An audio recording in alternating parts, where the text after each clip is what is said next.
What's up, guys? This is Sin, and I'm back here with another NPA battle week 11, season 2 of the NPA, as your Waterloo Sawsbucks are 1-8, taking on the 4-5 Anaheim Aipoms, coached by KyleAye, great friend of mine. He's a great battler, and his links are in the description as well. So go check him out and check out his side of the battle. I think his is all live commentary, and I decided to speed up this one because I wanted to take up less rendering time for my my friend's computer here that I'm borrowing, and save up some time. I'm probably gonna do this until I get until next season of the NPA, because I am pretty sure, I've been told I'm gonna be back for season 3 of the NPA, so that's awesome. So shout out to all the people in the NPA that have this opportunity for me. Hopefully next season, though, we can make some better noise. I know we aren't going to make the playoffs. I knew that going into this, so I knew that next season's going to be our year. So we're going to protect. We're going to do our best and try and finish out the season strong and hopefully come out with a win. So hopefully, we start off here with a Mega Gyarados. We obviously switch into Crobat here. He brings in Mega Beedrill. He protects. I had this weird hunch that he was just gonna U-turn my Mega Gyarados first turn, and I should have known that he was gonna protect, because most Mega Beedrill users do use protect on first turn. I should have known that.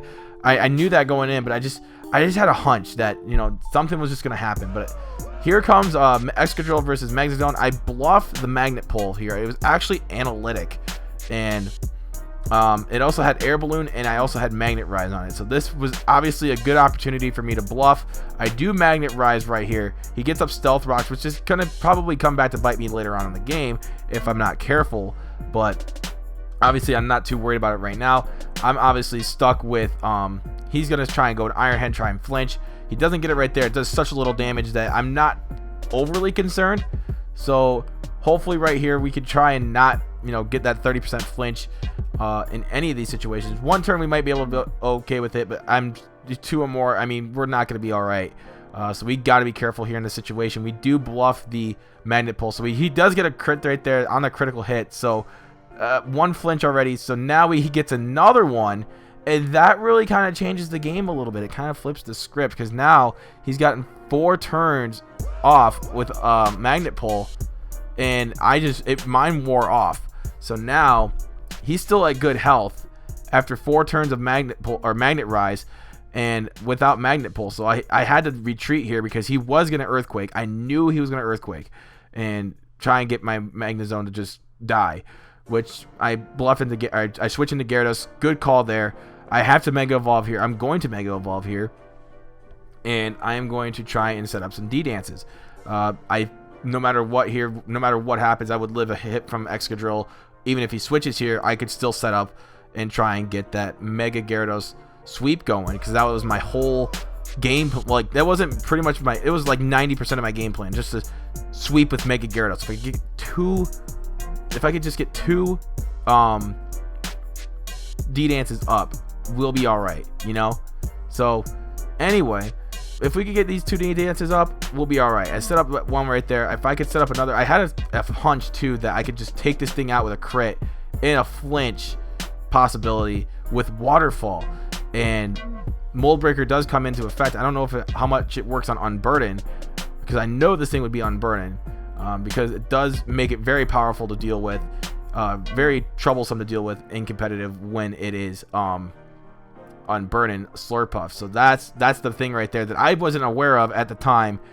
That Citrus Berry, I was completely unaware of. It threw me off guard by a lot, and I got a little cocky thinking that I outsped this thing after 1 D-Dance, and I pretty much got, you know, bodied right here with a Play Rough, and you know, that's what happens when you get a little cocky. I could have switched into Magnezone. I could have switched to Crobat, but I didn't.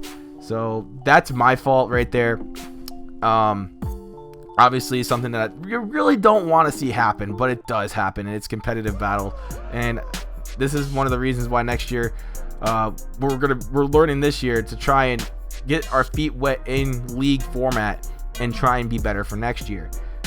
So right here we do go for Brave Bird here. It does take the Excadrill down quite a bit, Then again, Brave Bird is a very powerful attack. We do switch out right here. We think he might go for, well, he does go for Iron Hand. I thought he was going to go with Rock Slide, but he doesn't.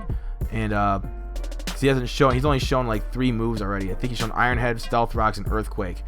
So I don't know if I don't think he's revealed his 4th move, but he does switch into Frost Blast, almost gets the KO, but now we're in another situation here where we have to switch out because Frost Blast outspeeds Nidoking, and Sylveon was probably the best situation that happened right here, because now I can, Wish, Toxic, Protect, Stall, all I want, or at least until this thing dies.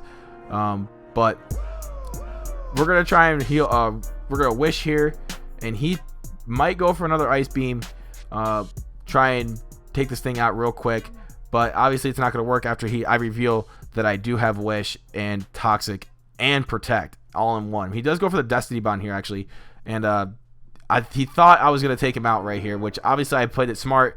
I wasn't going to try and touch this thing, and he does reveal Spikes as well, so I go for Toxic, and so now I'm a little bit safe here trying to go in. And I do go for the Protect, so he does go for Thunder Wave, and I knew I couldn't double Protect here, so I wasn't going to take the chance of Sylveon being paralyzed or anything like that, so I decided to play it safe. I could have switched to Nidoking, but I was kind of playing a little too, I don't know what I was thinking here. Nidoking would have been probably the better choice, but I ended up switching into Magnezone instead, as you're about to see here in just a second. So here comes the Magnezone. And I probably could have switched into Nidoking instead. It probably would have been a better play. But either way, we do get the kill. Sylveon does take credit for the kill on that one. So Sylveon gets his first kill as a member of the Waterloo Sawsbucks. So congrats to Sylveon. Like, he got the first kill as a member of the Sawsbucks. Because the last week's 5-0 was resulted because of Flare Blitz recoil death. So no kills were made by any of my Pokemon last week. So we do get our first kill here as a member of the NPA. So that's something that I kind of am proud of. So, but now he's going to bring in Victini. Victini has V-Create, and that is scary. V-Create is easily one of its most powerful moves. I think only Victini can learn it. So it's not like it's making a huge difference in competitive in this battle specifically, but Victini's V-Create is a very powerful move, and I'm very, very weary of that. I'm very aware of that. But for some reason, he goes for Power Up Punch, which we know is a pretty good move for building up your stats, and it doesn't kill the Magnezone, which I was a little surprised about. But in the end, I was, okay with, I was like, okay, maybe we can, somehow clutch this out. It is 5-5 still, but it's a huge disadvantage to me right now. I am in a huge disadvantage because I lost my sweeper. It's not because I lost my sweeper, it's because I played my sweeper poorly, and he still has his potentially still on, well, his sweeper on the field still with Mega Beedrill. But Crobat is probably like my only hope here. Crobat and Sylveon are probably like my only hopes to win this, if anything. Excelgor, could make a little bit of an impact, but not too much. Fusion Bolt comes in right here and probably saves me from a KO, but it really doesn't matter from that point on. I could have probably went for a Brave Bird, but I don't know if it would have killed from that range. I think it would have brought it down to like 1 or 2 HP. Again, I don't know, but I was playing a little safe here, and I switch into Sylveon. Sylveon's going to take a Power Up Punch after the spikes and the rocks. So, I do get a leftovers. I thought I could live a V-Create, but with Sylveon, but no. Huge blow right there to try and help me win this game, and that right there was probably the KO right there. There was probably no way from this point on that I was going to win this match, but I was going to try my very hardest. I do Brave Bird here. I knew it wasn't going to kill, like I said, and it does take it down to like 1 or 2 HP, but I do bring in Excelgor here because I knew Excelgor was going to give me a very good chance to at least keep this within a reasonable distance. I wasn't going to get completely blown out of the water, but Excelgor does come in and pretty much outspeeds his entire team except for probably the Mega Beedrill. So I wanted to try and get some speed on the field, and we're going to see how well it plays out to our advantage. As you see right here, he's going to withdraw his Victini. I'm going to go for Bug Buzz on the Candy Crush he brings in. It does not kill, which is okay, but we still outspeed. I'm going to go for hidden power and take this thing out for sure. So Excelgor picks up the kill there, so now it's down to 4. But we still got a very big hill to climb here with Mega Beedrill still on the field.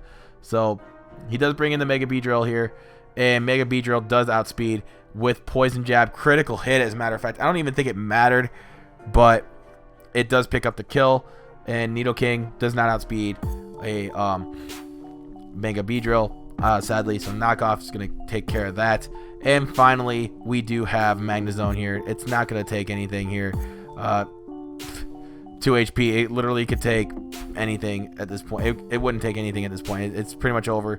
We end up getting beat 4-0 by the Anaheim Aipoms, coached by KyleAye. Check him out, man. He's a great guy.